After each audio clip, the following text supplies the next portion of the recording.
ನೋಡಿ, ಇವತ್ತಿನ ದಿನ ಡಾಕ್ಟರ್ BR ಅಂಬೇಡ್ಕರ್ ಅವರಿಗೆ ದೇಶದ ಗೃಹ ಸಚಿವರು ಅಪಮಾನ ಮಾಡಿದ್ದಾರೆ ಅಂತೇಳಿ ನಾವೆಲ್ಲ ಹೋರಾಟ ಮಾಡ್ತಾ ಇದ್ದಿದ್ದು ನಿಜ. ಅವರು ಅಂಬೇಡ್ಕರ್ ಬಗ್ಗೆ ಅವರು ಕೂಡ ಅಪೋಸಿಟ್ ಮಾತಾಡ್ತಾ ಇರೋದು ನಿಜ. ಮಾತಿಗೆ ಬಂದಾಗ ಮಾನ್ಯ CT ರವಿಯವರವರು ಒಂದು ವಿಚಾರ ಬಂದಾಗ ರಾಹುಲ್ ಗಾಂಧಿಯವರ ಬಗ್ಗೆ ಆಕ್ಷೇಪವಾಗಿರ್ತಕ್ಕಂಥ ಪದಗಳನ್ನು ಉಪಯೋಗಿಸ್ತಾರೆ. ಅದಕ್ಕೆ ನಮ್ಮ ಮಹಿಳಾ ಮತ್ತು ಮಕ್ಕಳ ಇಲಾಖೆ ಸಚಿವರಾಗಿರ್ತಕ್ಕಂತಹ ಶ್ರೀಮತಿ ಲಕ್ಷ್ಮೀ ಹೆಬ್ಬಾಳ್ಕರ್ ಅವರು ಆಕ್ಷೇಪ ವ್ಯಕ್ತಪಡಿಸ್ತಾರೆ. ನೀವು ಆಕ್ಸಿಡೆಂಟ್ ಮಾಡಿ ಒಂದು ಕೊಲೆಯನ್ನು ಮಾಡಿರ್ತೀರಿ, ಅದಕ್ಕಾಗಿ ನಿಮ್ಮನ್ನ ಕೊಲೆಗಾರ ಅನ್ನೋ ವಿಚಾರಗಳು ಹೇಳಿದ್ರು ಅಂತಕ್ಕಂಥದ್ದು ನಾವು ಅಲ್ಲಿರ್ತಕ್ಕಂಥ ಕೇಳ್ಕೊಂಡಿದ್ದು. ಆವಾಗ ಅವರನ್ನ ಅನ್ಪಾರ್ಲಿಮೆಂಟರಿ ವರ್ಡ್ಸ್ ಅಲ್ಲಿ ರೀತಿಯಲ್ಲಿ ಮಾತಾಡಿರ್ತಕ್ಕಂಥದ್ದು ಸದನದಲ್ಲಿ ಎಲ್ಲರ ಗಮನಕ್ಕೆ ಬಂದಿರತಕ್ಕಂಥದ್ದು.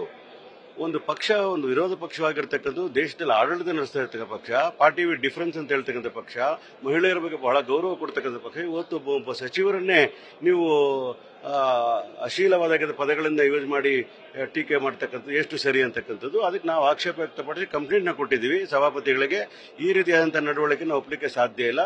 ಒಬ್ಬ ಹೆಣ್ಣುಮಗಳನ್ನ ನೀವು ಈ ಭಾರತ ದೇಶ ಅತ್ಯಂತ ಗೌರವ ಕೊಡ್ತಕ್ಕಂಥ ಹೆಣ್ಣುಮಗಳಿಗೆ ನೀವು ಈ ರೀತಿ ಪದಗಳು ಯೂಸ್ ಮಾಡಿದಿರಿ ಅಂತಕ್ಕಂಥದ್ದು ನಮ್ಮ ಗಮನಕ್ಕೆ ಬಂದಾಗ we all have raised an objection to it.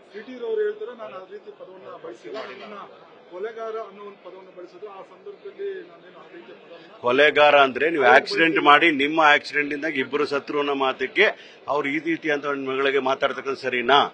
ಅದು ಕೇವಲ ಮಂತ್ರಿಯನ್ನ ಮಾತಲ್ಲ, ಯಾವುದೇ ಹೆಣ್ಣುಮಗಳಿಗೆ ನೀವು ಈ ತರ ಪದ ಯೂಸ್ ಮಾಡೋದು ಸರಿನಾ?